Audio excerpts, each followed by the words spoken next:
membangun ekosistem blockchain yang aman, terdesentralisasi, dan interoperable. Halo guys, selamat pagi. Gentrops, kalian tahu nggak? Pada tanggal 22 April 2025 kemarin, komunitas Genzen mengadakan sesi AMA atau yang bisa disebut Ask Me Anything bersama Paget dan MetaMask di Discord. Nah, diskusi ini membahas arah pengembangan Genzen, fitur-fitur unggulannya seperti interoperabilitas lintas chain, dan persiapan peluncuran mainnet yang sangat dinantikan. Oke, berikut ini ringkasan amanya. Semoga bermanfaat buat kalian semua, khususnya komunitas Genzen. Arah pengembangan Genzen dan ekosistemnya. Nah guys, part 1 ini, Genzen saat ini fokus mengembangkan produk Genzen yang nyata, meningkatkan kolaborasi industri, dan menciptakan ekosistem yang menghargai kreativitas serta kontribusi komunitas. Jadi, Genzen benar-benar mengutamakan hal ini dulu untuk para penggunanya.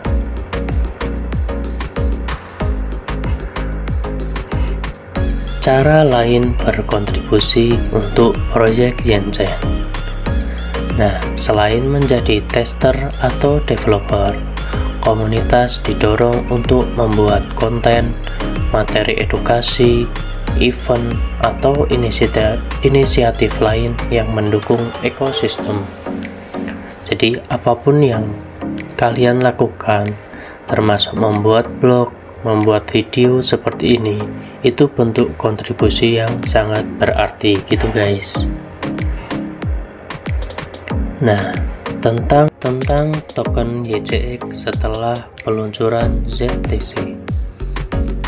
ZCX tetap jadi native token di Unisendex Aggregator dengan banyak fungsi di ekosistem Genzen.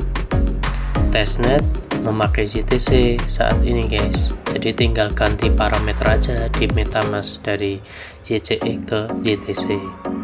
Dan tenang aja buat teman-teman, YCX ini masih punya banyak fungsi dan demand yang bagus ke depannya, jadi kalau hold YCX itu nggak ada masalah dan jangan khawatir.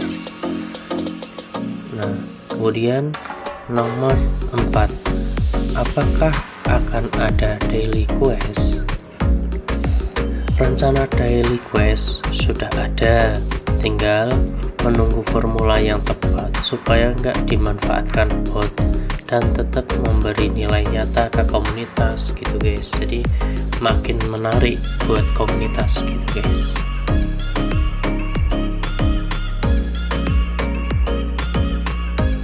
Nomor 5, kenapa lebih banyak tugas sosial daripada testnet? Nah guys, saat ini fokus Genzen ini membangun komunitas aktif sekaligus menjaga stabilitas testnet. Staking dan reward testnet bakal hadir di waktu yang pas gitu loh. Jadi keren banget lah, totalitas banget buat komunitas gitu guys. Nah, nomor 6, bagaimana Genzen menghadapi regulasi blockchain global? Nah guys, Genzen ini tidak dibangun untuk mengejar kepatuhan ketat seperti sistem tersentralisasi. Fokusnya tetap desentralisasi dan interoperabilitas guys. Namun, Genzen memberi fleksibilitas untuk tiap proyek yang dibangun di atasnya, supaya bisa menyesuaikan dengan regulasi tiap negara tanpa mengorbankan desentralisasi. Nah guys, desentralisasi tetap yang utama ya guys, makin menarik aja kan. Yang nomor 7 guys, untuk yang nomor 7, fitur baru apa yang membedakan Genzen? Nah ini yang seru guys. Genzen rencananya akan menggabungkan keamanan Bitcoin dengan kemampuan smart contract seperti Ethereum. Nah coba bayangin guys, cross chain dApps dengan keamanan Bitcoin yang super duper aman dan fleksibilitas EVM. fitur andalan yang belum ada di chain manapun. Itu kan keren banget guys. Nah, apakah Yanchen menggunakan bridge gitu kan? Nah, ya sementara ini masih perlu bridge guys untuk memindahkan aset antar chain. Tapi Yanchen membangun sistem terus minimis langsung di protokolnya, jadi lebih aman dan nggak pakai middleman kayak chain lain gitu. Jadi tetap diawasi gitu guys. So jangan khawatir ya yang garap Yanchen.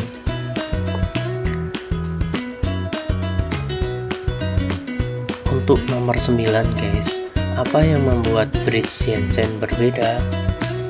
Yanchen beda dari bridge biasanya, pakai multi party computation atau MPC ya, Schnorr, taproot multisig, dan validator plus nominator yang dipilih lewat konsensus guys gitu. Jadi semua dikelola langsung oleh network tanpa middleman. Nah itu singkatnya gimana sih guys? Singkatnya ya lebih aman, transparan, dan benar-benar terdesentralisasi. Nah untuk nomor 10, bagaimana cara kerja cross-chain Yanchen? Yanchen itu chain agnostik dan modular guys. Transaksi masuk dari chain lain kayak BTC, ETH, dan lain-lain gitu kan, nanti diverifikasi oleh validator Yanchen, baru dicerminkan di Yanchen guys. Nah transaksi yang keluar itu kan diverifikasi dulu, ditandatangani multisig, baru dikirim ke chain tujuan.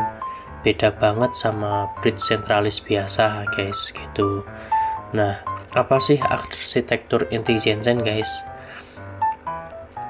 Dasarnya pakai native interoperability protocol layer dengan CCIM dan ZIP20 guys, scalable dan aman gitu ya, yang scalable dan aman tanpa harus mengorbankan keamanan setara Bitcoin. Tujuan utamanya tetap buat ekosistem yang fleksibel, mumpuni, dan lain-lain. Mantap kan guys? Tantangan teknis terbesar. Apa sih tantangan paling besar guys? Gitu kan? Nah, integrasi multi-chain kayak BTC, ETH, Solana, dan lain-lain tanpa ambil jalan pintas tersentralisasi guys, itu tantangan utamanya. Jadi Yanchen ini bangun semuanya dari nol, termasuk key rotation itu guys. Jadi apa kunci ya, jadi key rotation, slashing system gitu, dan failure mitigation itu guys yang lagi dibangun sama Yanchen. Nah secara teknis juga menarik banget, sayangkan kalau dilewatin gitu guys. Nah terus milestone besar selanjutnya apa sih guys gitu kan?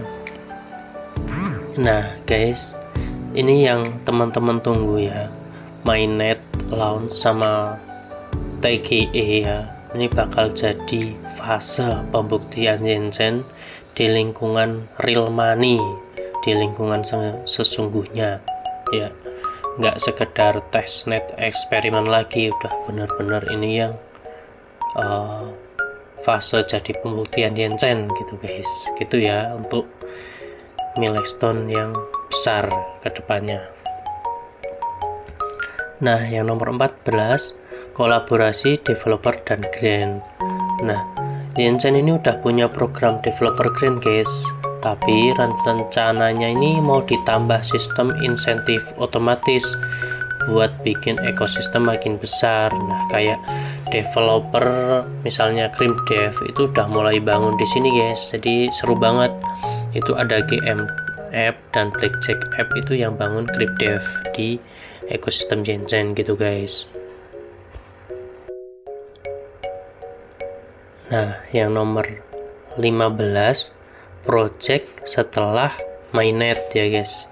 Nah Yanchen ini nggak bakal bikin di app sendirinya gitu. Yanchen ini nggak bakal bikin di apps-nya sendiri guys, jadi fokusnya ini tetap di infrastruktur supaya komunitas dan developer ini bisa bebas bangun di atasnya guys. Nah, contohnya tuh Yen Earn, produk open source yield, BTC, dan ETH. Nah, dengan itu udah ada arahan kan ke depannya mau gimana nih, penting banget buat kita kan arahnya Yenchen ini mau kemana, teman-teman udah tahu gitu kan. Nah guys, Padget ini juga punya momen paling berkesan guys yang nggak bisa dilupain. Waktu testnet launching Oktober lalu itu dia bilang komunitas Discord langsung pecah gitu. Zentrops ini aktif, solid, dan support banget. Nah ternyata momen berharga itu nggak cuma buat user tapi juga buat tim Yenchen gitu guys. Jadi dia bilang keren banget gitulah gitu. Nah yang terakhir apa sih guys, tentang salah paham yang perlu ditegaskan.